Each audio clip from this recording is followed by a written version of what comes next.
नमस्ते। आज के इस विश्लेषण में हम डिकोड करने जा रहे हैं ऑपरेशन ऑक्टोपस पार्ट 2 को। यह कोई हॉलीवुड थ्रिलर नहीं है, बल्कि सोर्स मटेरियल के अनुसार एक बेहद हाई स्टेक्स इंटेलिजेंस ऑपरेशन का एक एक डिटेल है। आइए सीधे इसमें गोता लगाते हैं। सोर्स मटेरियल की शुरुआत ही एकदम रोंगटे खड़े कर देने वाली होती है। एक टिक टिक करती घड़े और एक बहुत बड़े विनाशकारी धमाके के लिए बचे हैं सिर्फ 15 घंटे। सोचिए, एक तरफ राजधानी की आम हलचल है और दूसरी तरफ एक ऐसा काउंटडाउन जिसके जीरो पर पहुंचते ही भारी तबाही मच सकती है। ये 15 घंटे इस पूरे नैरेटिव की जान है। इंटेलिजेंस टीमों के पास सोचने की फुर्सत बिल्कुल नहीं है, बस तेजी से एक्शन लेना है। तो चलिए समझते हैं कि कैसे ध्यान भटकाना यानी मिस डायरेक्शन इस साजिश का सबसे बड़ा हथियार था। सोर्स बताता है कि राष्ट्रीय सुरक्षा सलाहकार के आवास 5 जनपथ रोड के बाहर 1 किलो आरडीएक्स से भरा एक बैग मिलता है। मार्शल कमांडो बिजली की तेजी से संदिग्धों को पकड़ भी लेते हैं, लेकिन ये सिर्फ एक झांकी थी। असली खतरा तो कहीं और था। असली मकसद था अगले दिन दोपहर 2 बजे एक ऑडिटोरियम में होने वाले भाषण के दौरान धमाका करना। ये क्लासिक रणनीति है, जहां सुरक्षा एजेंसियों को एक छोटी घटना में उलझाओ और पीछे से एक बहुत बड़ा हमला कर दो। अब आ जाइए सुबह 10 बजे पर। अजीत डोभाल प्रधानमंत्री के साथ एक बहुत ही अहम बैठक में हैं। तभी उनके पर्सनल फोन पर एक बीप होती है। इस नंबर के बारे में देश में सिर्फ एक और इंसान जानता है, और वो हैं गृह मंत्री। मैसेज में सिर्फ 2 शब्द चमकते हैं, रेड अलर्ट। कोई लंबी चौड़ी बात नहीं, बस रेड अलर्ट। ये एक ऐसा मोमेंट है जो पूरे माहौल का तनाव अचानक बढ़ा देता है। इसके फौरन बाद रुख किया जाता है सीधे गृह मंत्रालय के एक सीक्रेट रूम की तरफ। उस सीक्रेट रूम में पहुंचने पर गृह मंत्री का वो फोन सामने आता है।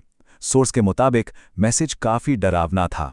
उसमें लिखा था, हिंदुओं, तुम सब और तुम्हारा इलाज आज से शुरू होगा। आज तुम्हारे एक बहुत बड़े गुर्गे का अंत होगा। इस संदेश ने ये एकदम साफ कर दिया था कि ये कोई खोखली धमकी नहीं है, ये एक पूरी तरह से तय योजना है और किसी बहुत ही वीआईपी शख्स की जान सीधे तौर पर खतरे में है। अब 10 बजे से लेकर दोपहर 2 बजे तक का घटनाक्रम बहुत तेजी से भागता है। 12 बजते बजते रॉ और आईबी के चीफ्स के बीच एक बहुत ही सीरियस बहस छिड़ जाती है। रॉ चीफ को लगता है कि शायद निशाना फिर से प्रधानमंत्री हो सकते हैं, लेकिन डोभाल इस थ्योरी को सिरे से खारिज कर देते हैं। उनका तर्क है कि आतंकी इतनी जल्दी अपनी एक ही गलती दोबारा नहीं दोहराएंगे। इसी गर्मागर्म बहस के बीच एक बहुत बड़ा फैसला लिया जाता है कि 2 बजे खमानी ऑडिटोरियम का कार्यक्रम कैंसिल नहीं होगा, वो तय समय पर ही चलेगा। तो यहां एक बहुत बड़ा सवाल उठता है, अगर ये हमला प्रधानमंत्री के लिए नहीं है तो फिर असली निशाना है कौन? सोर्स मटेरियल बहुत ही स्मार्ट तरीके से इस जानकारी को छिपा कर रखता है और सस्पेंस को एकदम टॉप गियर में डाल देता है। क्या वो निशाना खमानी ऑडिटोरियम में बैठे युवा एस्पिरेंट्स हैं या कोई और? ये सवाल हर अधिकारी के दिमाग में हथौड़े की तरह बज रहा है और वक्त रेत की तरह फिसल रहा है। इस गुत्थी को सुलझाने के लिए सोर्स हमें 10 घंटे पीछे ले जाता है। सुबह के 4 बज रहे हैं। मुंबई के एक 5 स्टार होटल में शानदार पार्टी चल रही है। वहां जाम टकरा रहे हैं, लेकिन उसी चकाचौंध के पीछे एक बहुत गहरी साजिश बुनी जा रही है। सामने आए तथ्यों के अनुसार एक फिल्म की सफलता से कुछ लोग इतने गुस्से में थे कि उन्होंने इस हमले के लिए 1 करोड़ रुपए की फंडिंग कर दी। इसी भीड़ में मौजूद है अनीस, जो एक टेरर फैसिलिटेटर है। उसे एक बॉलीवुड हस्ती से पैसों से भरा बैग मिलता है। लेकिन मजे की बात यह है कि उसी पार्टी में एक अंडरकवर एजेंट विक्रम भी मौजूद है, जो चुपचाप ये सब सुन रहा है। अब देखिए, यहां जो चीज सबसे ज्यादा हैरान करती है वो है एक मास्टरमाइंड का दिमाग। अजीत डोभाल इन बिखरे हुए 5 डेटा पॉइंट्स को जोड़ रहे हैं। रात का हमला, फिल्म की सफलता, मुंबई की पार्टी, वहां बैन हो चुके संगठनों की मौजूदगी और दोपहर के हमले का समय। वो दिमाग में इन सब तारों को जोड़ते हैं और अचानक तस्वीर साफ हो जाती है। सारे इशारे एक ही तरफ थे। हमले का असली केंद्र वो ऑडिटोरियम ही है। यहां से ऑपरेशन अपनी पूरी रफ्तार पकड़ लेता है। सुबह 5 बजे विक्रम फोन करके इस पूरी साजिश को कंफर्म कर देता है। 6 बजते बजते विक्रम और उसकी टीम दिल्ली के शाहीन बाग में एक सेफ हाउस पर रेड डालकर अनीस को दबोच लेते हैं। इसके तुरंत बाद सुबह 8 बजे खमानी ऑडिटोरियम का एक एक कोना छान मारा जाता है, लेकिन नतीजा बिल्कुल जीरो। वहां कोई बॉम्ब, कोई विस्फोटक नहीं मिलता।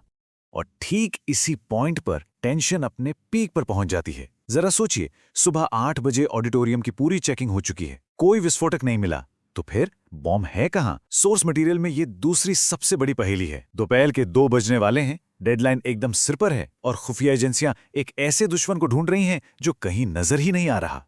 इस बड़े सवाल का जवाब मिलता है ठीक 12 बजे, जब विक्रम अंडरकवर होकर शाहीन बाग के उसी घर में 1 करोड़ का बैग लेकर एंट्री करता है। वहां उसका सामना होता है 2 लोगों से, आदिल अकरम जो रिटायर्ड दिल्ली पुलिस से हैं और हसन मलिक जो पाकिस्तानी टीटीपी ग्रुप का हिस्सा है। विक्रम बहुत ही चालाकी से उनसे बात निकलवाता है और बातों बातों में ये दोनों सबसे बड़ा राज उगल देते हैं। असली निशाना कोई और नहीं बल्कि खुद अजीत डोभाल हैं। उन्हें ठीक 2 बजे ऑडिटोरियम के भाषण में खत्म करने का पूरा प्लान है।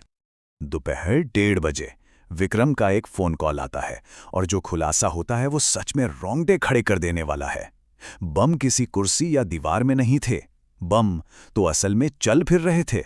सोर्स के मुताबिक 5 पाकिस्तानी ऑपरेटिव्स पुलिस की वर्दी पहनकर ऑडिटोरियम के अंदर ही बैठे हुए थे और उन 5 ने अपने शरीर पर बॉडी बॉम्ब बांधे हुए थे। ये एक ऐसा भयानक ट्विस्ट है जो पूरी सिचुएशन की गंभीरता को आसमान पर पहुंचा देता है।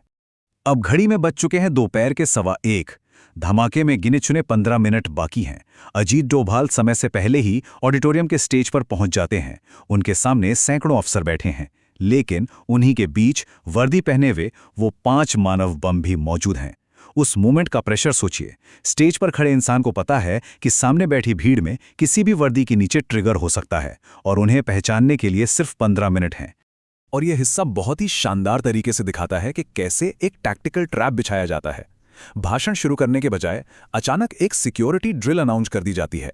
अगले ही पल पूरे ऑडिटोरियम की लाइटें खट, एकदम घुप अंधेरा। और जैसे ही लाइट वापस आती है वो 5 ऑपरेटिव स्टेज के सामने जमीन पर औंधे मुंह पड़े थे। लेकिन पिक्चर अभी बाकी थी। कहानी का क्लाइमैक्स तब आता है जब बम निरोधक दस्ता दौड़कर वहां पहुंचता है। पता है घड़ी में कितना वक्त बचा था? सिर्फ 4 मिनट। धमाके से महज 4 मिनट पहले उन बॉडी बॉम्ब्स के तार काटे जाते हैं और एक बहुत बड़ी तबाही को टाल दिया जाता है। वक्त के खिलाफ ये जो दौड़ थी वो आखिरकार कामयाब होती है। तो इस पूरे विश्लेषण के अंत में ये सोर्स मटेरियल हमें एक बहुत ही गहरे सवाल के साथ छोड़ जाता है। जब दुश्मन का सबसे बड़ा हथियार ही मिसडायरेक्शन हो, जब वो ध्यान भटकाने के लिए किसी भी हद तक जा सकता हो, तो खुफिया एजेंसियां आंखों के ठीक सामने मौजूद असली खतरे को कैसे पहचान सकती हैं? ऑपरेशन ऑक्टोपस पार्ट 2 की ये पूरी घटना दिखाती है कि सुरक्षा सिर्फ हथियारों का खेल नहीं है, ये दिमाग और सही वक्त पर सुरागों को जोड़ने का खेल है। मनोवैज्ञानिक युद्ध की ये दुनिया हर दिन काम कर रही है, बिना हमारे जाने। तो इस सोर्स मटेरियल के विश्लेषण में आज के लिए बस इतना ही। मिलते हैं अगले विश्लेषण में एक और दिलचस्प विषय के साथ।